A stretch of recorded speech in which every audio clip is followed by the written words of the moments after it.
광주 전남권이었습니다. 광주 비엔날레 재단에 대한 광주시 감사를 둘러싼 직권남용 논란에 대해서 KBS가 보도해드렸는데요. 프로축구단 광주FC를 상대로 진행한 감사에 대해서도 비슷한 논란이 일고 있습니다. 손준수 기자가 취재했습니다. 지난해 8월 구단 임직원들의 시간의 수당 부정수령 등 각종 의혹이 제기됐던 광주FC. 광주시 감사위원회는 곧바로 감사에 착수했고 4개월여에 걸쳐 수당 문제뿐 아니라 직원들의 갑질 피해가 있는지 등 구단 운영 전반에 대해 들여다봤습니다. 그러나 올해 초 공개된 감사 결과에는 보조금 관련 내용만 담겼습니다. 광주시가 광주FC의 운영 전반을 감사할 권한이 있느냐는 지적이 내부에서 제기됐기 때문입니다. 광주FC는 광주시로부터 수십억 원의 보조금을 받지만 운영한테는 주식회사인 사기업. 관련법 규정을 보면 자치단체의 감사 대상은 직속기관이나 지방공기업 등으로 한정돼 있고 광주시 감사위원회의 감사 대상 기관 목록에도 광주FC는 빠져 있습니다. 현장 조사를 끝낸 뒤에야 이 문제를 인지한 광주시 감사위원회는 자문 변호사와 감사원 등에 질의했고 감사 대상인지 불확실하다는 답변을 받은 것으로 전해졌습니다. 결국 최종 감사 결과에는 논란이 될 만한 내용은 빠졌지만 광주FC 운영과 관련한 서류를 확보하는 등의 감사 행위는 직권남용의 소지가 있다는 지적도 제기됩니다. 물론 결과적으로는 보조금에 한해서 발표했다 하더라도 실질적으로는 종합감사를 하다시피 했다면 충분히 법 위반 소지가 있지 않나 하는 생각이 듭니다. 이에 대해 광주시 감사위원회는 시장의 지도 감독을 받는 12보조단체와 법인은 감사 대상이라는 자체 감사 규칙에 맞춰 감사를 진행했다고 밝혔습니다. 또 광주시 보조금이 광주FC의 여러 사무에 사용되는 만큼 감사 범위도 넓어졌다고 말했습니다. 광주 비엔날레 재단에 이은 광주FC에 대한 감사까지 직권남용 논란이 벌어진 상황. 광주시 감사위원회가 감사 기준과 대상을 시급히 정비해야 한다는 지적이 나옵니다. KBS 뉴스 손준수입니다. 전남 지역 모든 초중 고등학교가 오는 7일부터 전면 등교합니다. 전라남도 교육청은 방역에 대한 경각심을 늦춰서는 안 되지만 학사 일정과 교육 과정을 정상적으로 운영하면서도 코로나19 상황 관리가 가능하다면서 85% 수준의 매일 등교 비율을 100%로 확대한다고 밝혔습니다. 전남교육청은 또 학교는 철저한 방역과 안전한 급식 환경 조성 등 전면 등교에 대비해 철저히 준비하겠다고 덧붙였습니다. 전남은 인구 10만 명당 코로나19 확진자 비율이 0.064%로 전국 최저이고 지난 3월 1일 전체 학생 교직원 24만 명 대비 확진자 비율은 61명, 교내 감염자는 3명으로 집계됐습니다. 다른 지역 확진자 관련 연쇄 감염이 잇따르고 있습니다. 전남도는 어제 서울 강동구 확진자 접촉자 가운데 나주와 목포, 무안에서 1명씩 확진된 데 이어 확진자의 연쇄 접촉자인 목포시 달리도 주민 7명이 추가로 확진 판정을 받았다고 밝혔습니다. 여수와 영암에서도 기존 확진자의 접촉자가 확진돼 전남 지역의 어제 신규 확진자는 모두 12명입니다. 광주에서는 밤사이 감염 경로가 아직 확인되지 않은 기존 확진자의 접촉자 3명이 추가돼 어제 하루 7명이 확진됐습니다. 부모가 멀쩡히 살아있는데 하루아침에 가족과 떨어져 갑자기 고아가 된다면 어떤 심정일까요? 41년 전 80년 5월 광주에서 진압과 항쟁의 소용돌이에 휘말린 채로 여러 불운이 겹쳐 가족을 잃은 기구한 소년이 있었는데요. 어떤 사연인지 양창희 기자가 만나봤습니다.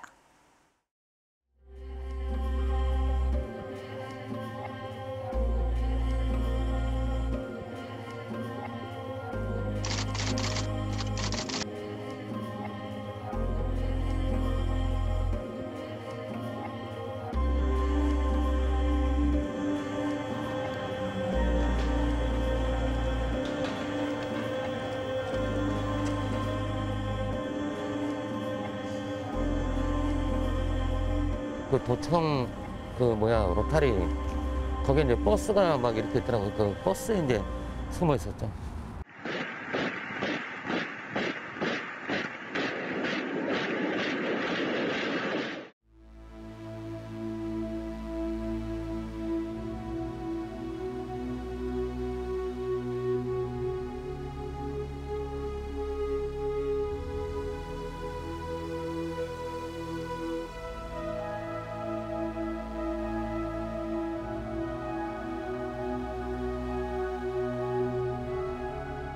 너 집이 어디냐 그러면 광주인데 하니까 알았다 하면서 일단 내려라.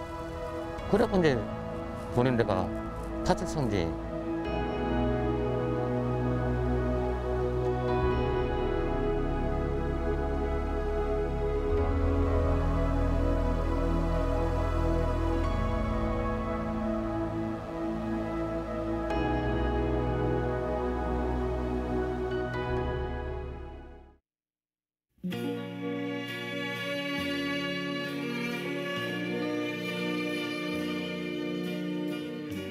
제가 이제 사망자, 실종자 이렇게 명단이 딱 올라가 있더라고요.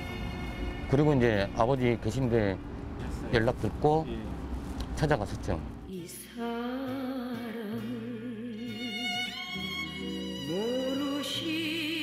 한 몇 년간 찾았다고 하시더라고요. 못 찾으니까 이제 불화가 일어나갖고 이혼하시고.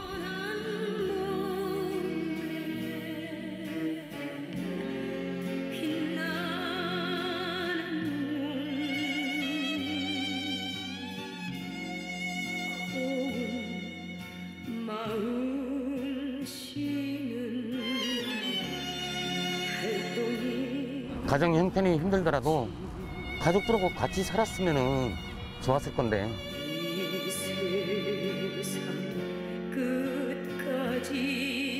아직까지도 그 5.18 때 시민들이 불렀던 노래가 기억이 나요. 전두환은 물러가라 물러가라 하면서.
오늘부터는 다시 기온이 점차 오르겠습니다. 무더위까지는 아니지만 오늘도 한낮 기온 광주가 어제보다 4도가량 높은 25도가 예상되고요. 주말에는 다시 30도에 가까이 올라 초여름 더위가 찾아오겠습니다.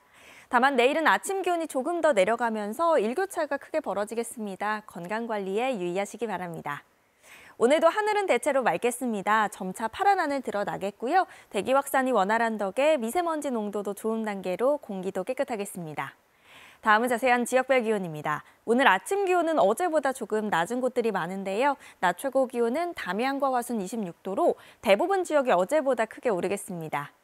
여수의 낮 최고 기온 26도, 순천과 광양 28도로 어제보다 무려 7도가량이나 높아 따뜻하겠습니다. 목포의 낮 기온 23도, 영암 25도, 진도 23도로 해안 지역은 기온이 크게 오르지는 못하겠습니다. 신안을 비롯한 그 외 도서 지역도 22도에서 23도에 머물겠습니다. 바다의 물결은 전해상에서 비교적 잔잔하겠습니다. 주말 동안에 대체로 맑겠지만 일요일 오전에 산발적으로 비가 오는 곳들이 있겠습니다. 날씨였습니다. 5.18 특별전 포스터에 사용된 하성읍 화백의 작품 윤상훈 열사 일대기 수묵화에서 전두환이 들어간 문구를 삭제해 작품 훼손 논란이 휩싸였던 아시아문화원이 사실 규명을 위해서 감사를 벌이고 있습니다. 아시아문화원은 포스터 제작 논의에 참여한 담당 직원을 대상으로 문구가 삭제된 경위에 대해 자체 감사를 실시하고 특별전을 주최한 광산구와 홍보물 제작업체 등을 대상으로 사실관계를 확인할 예정이라고 밝혔습니다. 아시아문화원은 작품 훼손 지적이 일자 담당 직원의 단순 실수였다며 작품을 즉시 원상 복구하고 작가에 사과했다고 밝혔습니다. 지난해 섬진강 범람으로 수해 피해를 입은 구례 지역 주민들이 지방 하천 관리 부실이 원인이라는 정부의 중간 조사 결과에 반발하며 제대로 된 조사를 촉구했습니다. 섬진강 수해 참사 구례군 비상대책위원회는 어제 광주 김대중 컨벤션센터 앞에서 집회를 열고 당시 수해가 지방 하천 제방 관리 등 복합적인 원인이 작용했다는 정부 조사에 대해 수해 원인은 수자원 공사의 섬진강댐 대량 방류에 따른 것이라고 반박했습니다. 비대위는 관계 당국에 제대로 된 조사를 촉구하는 한편 정부가 피해 배상을 해야 한다고 주장했습니다. 전라남도와 전남관광재단이 영어권 국가의 미래 관광객을 대상으로 한 랜선 여행 상품을 마련했습니다. 랜선 여행 상품은 외국인 관광객에게 인기가 있는 여수와 순천을 중심으로 구례, 쌍산제 등 주요 관광지를 스튜디오 라이브 등의 형태로 소개하며 내일부터 8차례에 걸쳐 에어비앤비 등 대규모 온라인 여행사를 통해서 인터넷으로 선보일 예정입니다. 전라남도는 랜선 여행지 속의 마지막 회인 8회째에는 해외 여행사 대상 온라인 박람회를 개최할 예정입니다. 정의당 전남도당이 전라선 SRT를 철회하고 수소행 KTX 도입을 촉구하고 나섰습니다. 정의당 전남도당은 전라선에 SRT를 투입하는 것은 현 정부가 고속철도 통합과 철도 공공성 실현이라고 하는 공약을 포기하는 것과 마찬가지라고 주장했습니다. 지난 3월 국토교통부는 올해 하반기부터 SRT를 전라선에 투입하겠다고 발표했습니다. 순천시와 여순시 19 민관협의회가 여순 사건 현장을 기억하기 위한 25번째 표지판을 세웠습니다. 순천 남초등학교 후문에 마련된 표지판 제막식에는 허석 순천시장과 유족회, 시민사회단체 등이 참석해서 여순특별법의 6월 내 국회 통과와 역사적 진상규명을 촉구했습니다. 순천시는 지난 2019년부터 3년 동안 옛 동순천역 등 순천 시내 25곳에 여순 사건을 겪은 지역민의 증언과 연구 자료를 바탕으로 제작된 여순 사건 기록 표지판을 세웠습니다. 금요일 아침 함께한 KBS 뉴스를 마칩니다. 감사합니다.